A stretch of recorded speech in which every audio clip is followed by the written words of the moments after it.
А сега ще закрием програмата с Надя. Надя.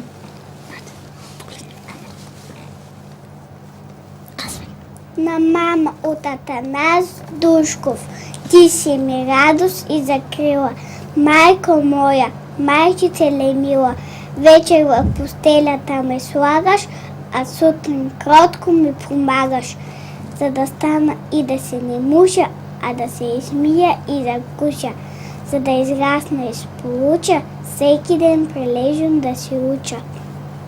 Майко моя, нежна моя мила, дето си ме майчице родила, нека те притисна до лицето, нека те прегърна до сърцето и опря до топлото ти рамо, да ти призная, мила мамо, с обич нежна и неповторима, че си моя майчица любима. Браво! Браво на Надето! 5-годишното Надя закри програмата вместо мен. По-прекрасен край от това не вярвам, че можете да измислите. Това беше изненада и за мен, и за мама, майката на Надето, която я гледа от апаратната. Това е, разделяме се с вас. Честит празник утре, 3 март. Всичко добро!